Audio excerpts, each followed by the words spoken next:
wake of the Omagh bombing and the current peace process, what is the future of every man, woman and child living in Northern Ireland? This question was probing in my head throughout the filming of Our View. Incidentally, the filming period of the series coincided with the Omagh bomb blast.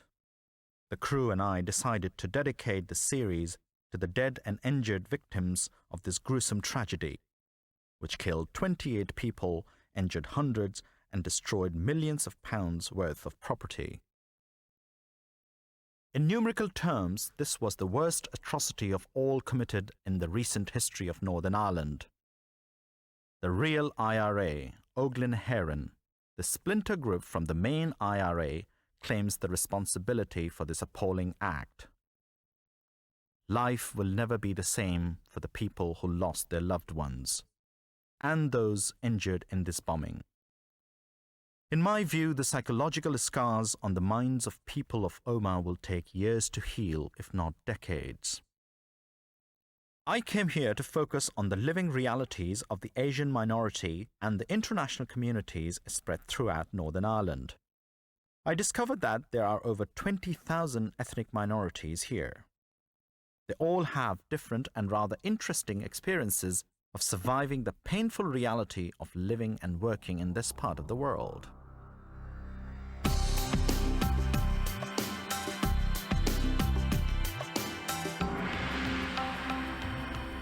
Dr. K.S. Panacea is the president of the Sikh Association of Northern Ireland. He is a consultant surgeon at the Omagh Hospital in Derry City. He gives his views on the peace process and the place where he has been living for the past 24 years. I came to Northern Ireland first in 1975 as a senior registrar and general surgeon. Subsequently was appointed a consultant surgeon here in Omagh Hospital. At that time, Northern Ireland was in much greater turmoil than it's in today. The terrorist violence was at its height, and hardly a day would go by that there wasn't an incident.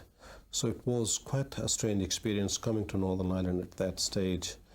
However, dividing both my clinical work and life in general, as far as clinical work was concerned, it was one of the finest places that I had worked to date in the United Kingdom. To come to, the quality of hospitals, the quality of staff, the quality of facilities was second to none. And as regards life in general, I think it goes without saying that you could not meet nicer people anywhere around the world than you do here. It's such a great pity that there has been this tussle between the two parts of the so-called divided community, which has gone on for many, many years, and it can be traced back to hundreds of years in history. Do you think is there any large Sikh community? There are a total of about 30 Sikh families in Northern Ireland, about 15 of who live around Londonderry, and the rest are scattered around. And at our functions on Sundays, we have people from Belfast as far as further afield, Omagh, Coleraine, Ballymoney. So people come from considerable distances. Belfast is 75 miles away, and we've got very good members of the community who come to our functions. Do you come across with the Asian minority community? I come across the whole of the Asian community, certainly in this town, but also in the whole of Northern Ireland. At present, I am the president of the Northern Ireland Sikh Association, and closely relate to the Asian community throughout Northern Ireland. As you know, it's such a small place. We meet frequently now at the Gurudwara. Every Sunday we have a divan. The community mainly, it consists of two sections. One half are the doctors and the other half are the businessmen. Most of the businessmen are self-employed and have mainly been either in the rag trade or in manufacturing. And I think the relations between the two communities have been extremely cordial. The Asian community, the commercial people have provided a very good service to the community over many, many years, some of whom have been here since the 30s. I've been here in this country for the last 21 years, and it's been a very interesting experience. Working in Northern Ireland since 1981, and I'm in Coleraine since 1986. The doctors come from many parts of India and Pakistan. We have a great tradition of doctors coming from South India, from the Punjab, from the northwest frontier, from other parts of Pakistan, and they come to us as trainees. We have quite a number of Asian doctors who are appointed as consultants in the province. I came to Northern Ireland in 1973, and I've been in general practice for the last 24 years. I have seen not only the recent peace process, but the previous turmoil in our society. In general, I have been involved in a very large number of incidences, both individual incidences of shootings, bomb blasts, and the larger incidences like Ballykelly, the Claudy bomb that happened many, many years ago here, and the Greysteel shooting. The violence that has occurred in this part of the world and in the province in particular has been, in my view, totally unnecessary, but it's been a part and parcel of the history of the place. I, as a surgeon, have dealt with many injuries at a personal level. We have worked out systems to try and deal with injuries as expeditiously as possible. We have a very good system of liaison with the regional specialist centres in Belfast, and the transfers happen very readily and rapidly. And being a close-knit medical community, we almost know each other at a personal level, and hence our transfers and advice from colleagues either from or to has been a very easy one, which makes my professional life an extremely easy and rewarding one. Do you have any experience of the Omagh victims coming to this hospital? Yes, I was involved in treating the patients. We had 24 patients who were transferred to us from Omagh. On this occasion, we were a secondary referral centre. People had been mainly sorted out in some way in Omagh and then had been transferred to us. Most of the injuries were bony injuries. We have a specialist orthopaedic centre in Londonderry in this hospital, but I was involved in the initial reception and triage of patients from Omagh. The injuries, once again, were horrendous, and each one a very sad story in its own right. Do you recall any incident whereby the Asian community has been affected directly by the violence? The only one that I know of, there was a lady shot in crossfire many years ago, and she died of a bullet wound to the head.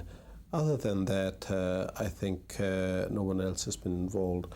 Yes, several businesses have been burnt down in the past, and bombs, etc. They have been affected that way, but not in direct personal injuries that I know of personally.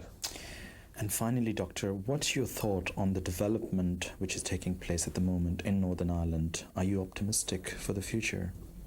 As a Sikh, and personally, I'm an optimist. I hope that the peace that has been talked about for so long does come about soon. The community deserves it. It's long overdue, and I hope that it'll be here, and it'll be to the benefit of all concerned, and to the host community, who are amongst the nicest people in the world.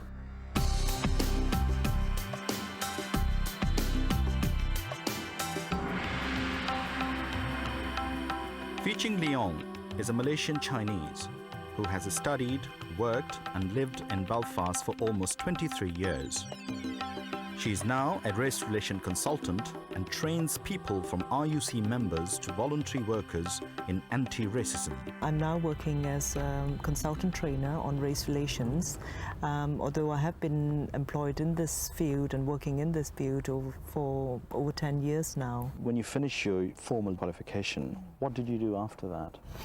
I tried to get a job as a chemist, which I qualified as. I could not get a job because I was a foreigner, because I needed the company to get me a work permit, and therefore they did not find that appropriate. I would have been asked questions like, are you sure you want to stay here? They questioned my ability.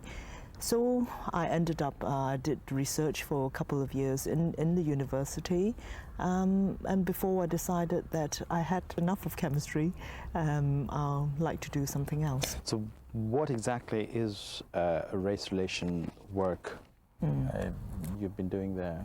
Right. I started back in 1986, mainly with the Chinese community. They would be the largest minority ethnic community in the north. They vary between 3,000 to 10,000 Chinese people. And what kind of jobs they will be doing? Well, most of the Chinese community there, about 90% I suppose, would be involved in the catering business. So they would be working in restaurants or in takeaways. They would be working in the evenings while the white and Irish community would be resting. I see. And so that was one problem. And then the other one was about language.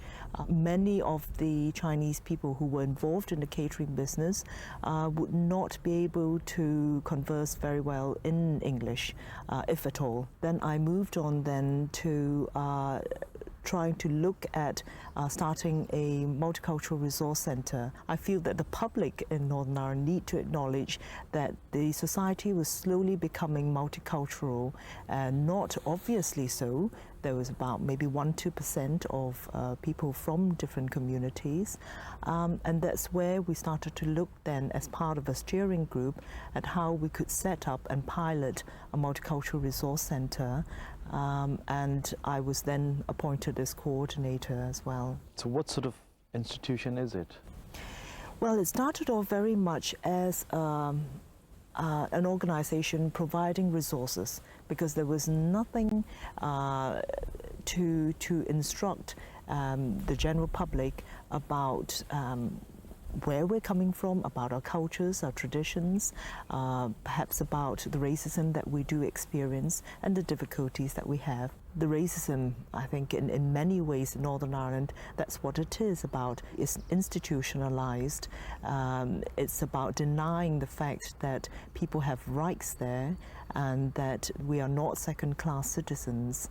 Could you tell me about something, a collective view of the multicultural society, or perhaps from your own point of view, the changes which are taking place at the moment in Northern Ireland? Whenever there was a declaration of peace, people would have had their hopes raised, and people from different communities would feel, yes, and perhaps it's going to be safer now and we should be able to participate more in the society. At the same time, whenever there was peace, in inverted commas,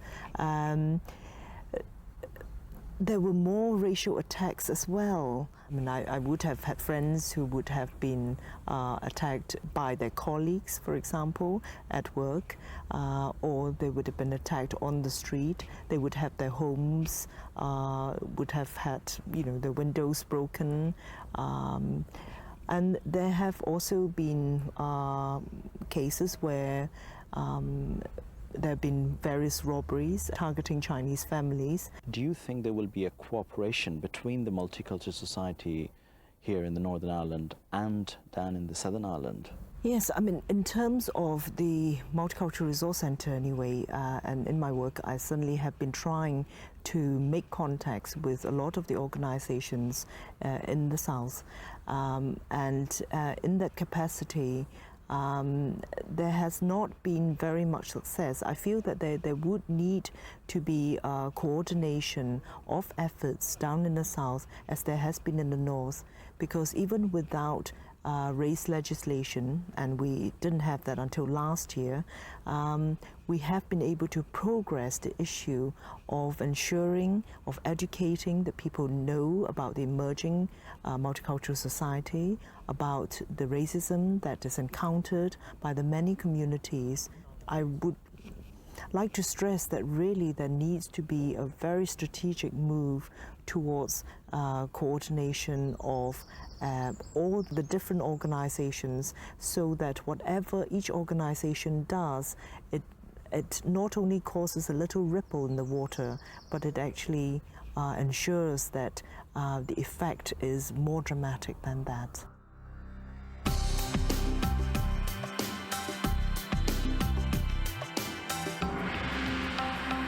Seamus Mallon of the SDLP party is an MP. He's also the Deputy First Minister of the new North Assembly. I visited Mr. Mallon's office in the Stormont Parliament building and collected his views on the growing Asian minority communities of Northern Ireland. What is your view of the existence of the other minority communities of Northern Ireland? Well, we've been so used in Northern Ireland, especially talking about two communities, that is the Unionist stroke Protestant community and the Catholic stroke Nationalist community, that it has become almost a cliche. We are not just two communities, and what our aim is to make one community which is multicultural, multi-ethnic, and which protects the rights and establishes the rights of every single minority grouping within the north of Ireland. And one of the central elements in the new agreement is the what is called widely the equality agenda. We'll have the European Commission of Human Rights incorporated in legislation. We will have a new Bill of Rights for the north of Ireland, and we will have a new Equality Commission. And those are all charged to task. They are all tasked to ensure that each and every person, from whatever tradition they come, with full protection of the law and full protection of their rights within the Northern Ireland community. Now that's a remarkable advance on the situation, and indeed in the experiment of the negotiations and the setting up of this agreement. I think when history is written, other countries will look at the inclusion of this in the agreement and in the bill setting up the new political dispensation and see it as something fairly unique.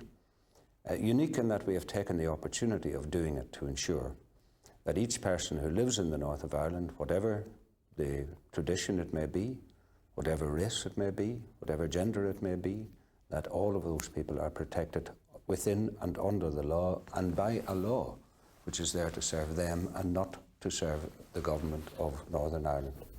Mr. Mallon, do you have a personal experience of coming in contact with the members of the immigrant communities here in Northern Ireland?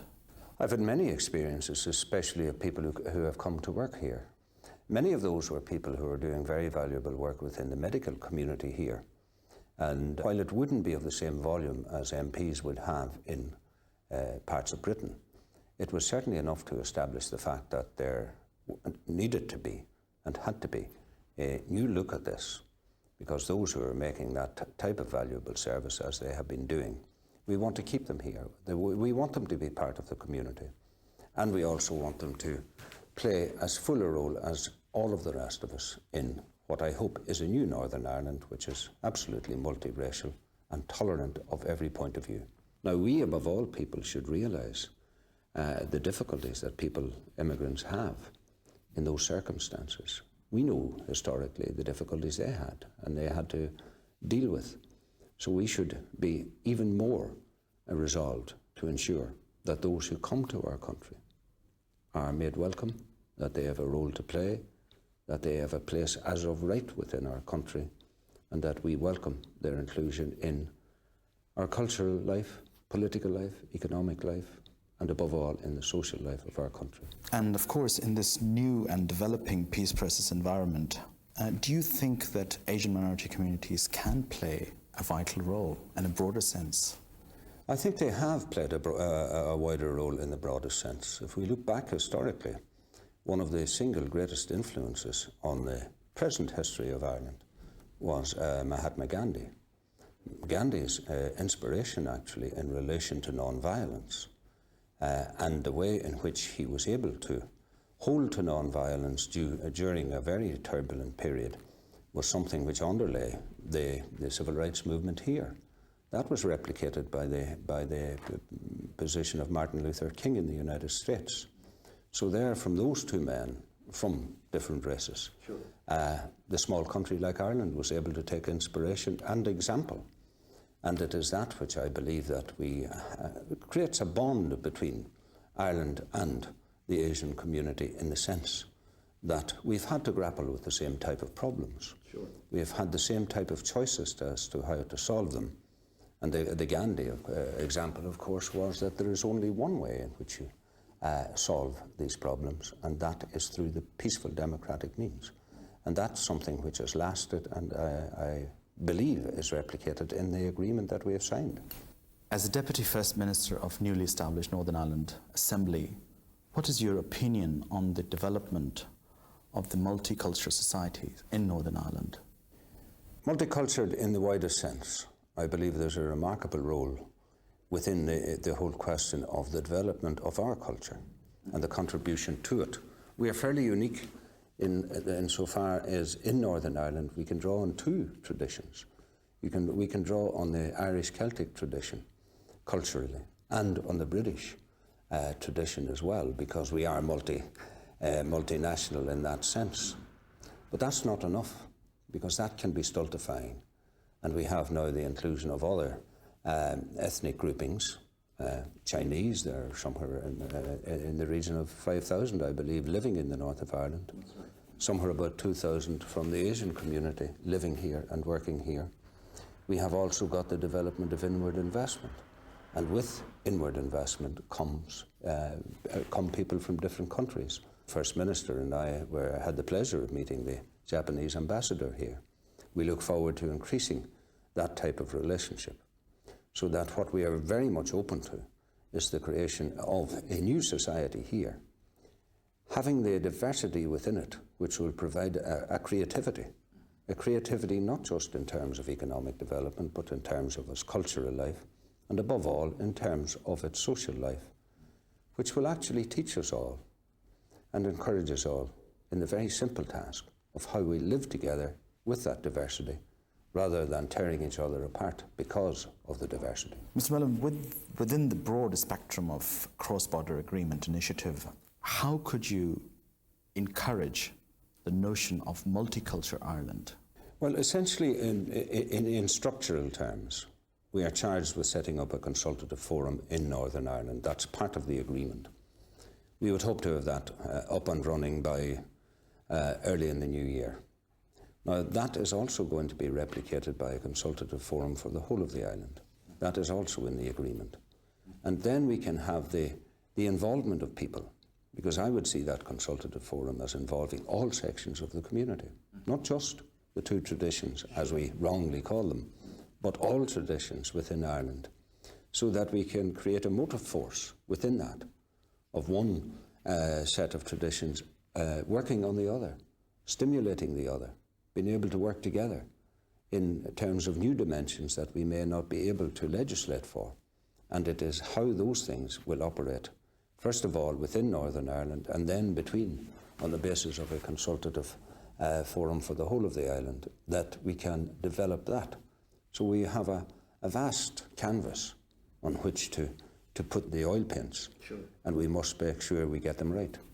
Do you see in the next millennium this small island of Ireland of 32 counties becoming a truly multiracial, multi-faith Ireland? I believe it will, for this reason. We have to move in to the mainstream European life. We have to get a role for ourselves in terms of the global economy. We have got to recreate for ourselves the position Ireland had centuries ago, where it actually was able to bring a cultural dimension to the rest of Europe. Not just to the rest of Europe, but in many ways to the rest of the world. And if we always remember that we have got that remarkable cultural dimension to our life here in this country, then we know that that will be reinforced and strengthened very much by the addition and the inclusion of all ethnic groupings in that. We will become the stronger for that. We will become the better for that. And then we can bring messages outside of our economic clout, because we'll not have the type of economic clout to compete with the rest of some of the larger countries, but we will have a different dimension with which they cannot compete with us. And there is the strength of it. And the one phrase that I think that underlies what we're trying to do in terms of this agreement and the new political dispensation is social inclusion. That includes everybody. That includes all people from whatever section of life they come. And it will include it under this legislation in such a way that it doesn't pay lip service to it, but that it makes it and allows it to become an organic part of our daily lives. In terms of institution, could you encourage the notion of multicultural Ireland? I would prefer to see in the party that I belong to, Social Democratic Party, largely regarded as a Catholic nationalist party, I would prefer to see people in that party and in the Ulster Unionist Party and in the other political parties, so that they are part of the political structure of our lives, not an addendum to it in relation to their own position. Sure. So if we're talking about social inclusion, let's make it social inclusion at every level, not least the political level, because that's where it would be of enormous benefit. Can you imagine the stimulus it would give if we had within that assembly, which met for the first time in its working form this week, if we had members of the different ethnic groupings bringing a whole new dimension to the debate, bringing a whole new cultural dimension to the quality of the debate. Those are the things I think we should be aiming at. Any final thoughts, Minister, would you like to add to this programme? Yes, I spent almost 60 years, over 60 years, being part of a tradition that regarded itself as being excluded. We were excluded. And it took a long period of time, politically, to redress that. I know what it's like to feel excluded. I know what it's like to feel that I'm not part of the body politic in the country that I live in. And because we've had that experience, I certainly would want to ensure that nobody else would ever have that experience, and that we could, as a people living in this country, move into a completely new dimension to our lives in that sense. And from that sense, then it would permeate through all of the other dimensions: economic, political, cultural, heritage. We all value our heritage here. In Ireland, we value it very much. Sometimes we overvalue it, to the exclusion of other people's heritage. So it is the tolerance that goes with the development of that element of social exclusion that is crucial. And again, if you had to pick out one word that is going to indicate the success or failure of these new political institutions that we're setting up, it would be that one word: tolerance.